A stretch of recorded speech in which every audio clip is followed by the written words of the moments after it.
Hillary Clinton's on a fundraising blitz after a packed weekend. Well, she has even more fundraisers planned over the next few days and this weekend. So can Donald Trump compete? The former RNC finance coach here, Mica Mosbacher, and Charlie Gasparino. Charlie, let me start with you because you've got some breaking news. What we do know is that at least two major fundraisers that have, in the past, said they were going to give a lot of money to Donald Trump, Pickens, the oil billionaire, and Sheldon Adelson, the casino magnate, both have not given a dime yet, according to the latest filings. We actually got in touch with Pickens' spokesperson, who essentially said that they have no fundraisers planned, and nor did they give anything. Now, this is a dramatic 180 from, I would say, May, where I think T-Boone was in the Wall Street Journal talking about how he was going to hold at least one major fundraiser for Donald, and maybe more. And same with Adelson. Adelson came out very forcefully and actually said he was going to raise $100 million for Donald Trump. Neither of them have given any money yet. Adelson's people, when we spoke with him, left over the possibility that something might come in the future.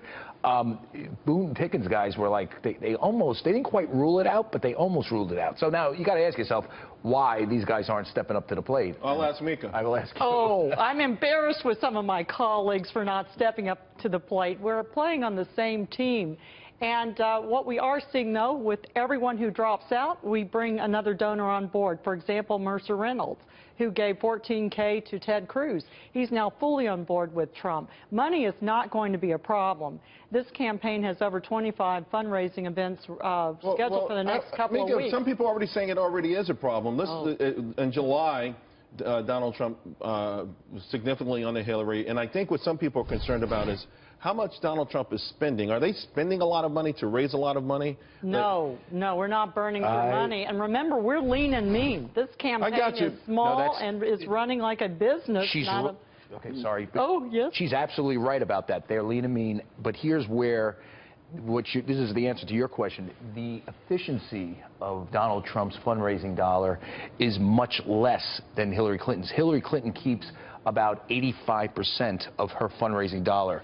Why is that? Through staff, because she already has the list. But she's got 700 people working for her. Donald Trump's got like a few dozen. Let me make this point. But because, she's a politician, not a businessman. I know, but because Donald Trump had to go out and started fundraising late, had to go out and buy lists, he keeps about 50% of his fundraising dollar. That's the difference. I have to push back on that. I don't know the exact Let me ask you, figure. Mica, is there any quibbling with what's spent? $8.4 million with this Gills Parscale.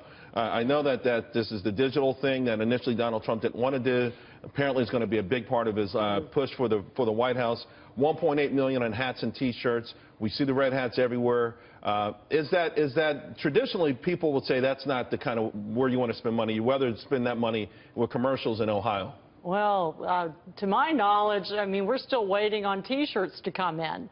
So I would say in comparison to the other campaigns that I've been involved with, we're still spending a lot less. It's really efficient. I mean, he still has donated to the campaign and has supplemented some of the He has. Donald Trump himself is well over $50 million. So he's committed to it. There's no doubt about that. But, Charlie, your point is, some of these other people, I mean, I think Pickens wrote a nice op-ed in the Journal about. So why aren't they? I mean, it's kind of late to start cutting checks. I just think the last week was not good for Donald Trump. And well, last week was his best week. Excuse me, the week before. You're right. It's a bad week for Hillary, but we're having a good week, and especially as it concerns this entire pay-to-play scandal with the Clinton Foundation and Donald Trump calling for a special prosecutor so that we get a fair shake. I think, listen, I think here's the problem that Donald Trump has raising money from rich people. I'm not saying his small donors won't give, but people that are kind of in the sort of fundraising apparatus, they are discounting right now that he's going to lose.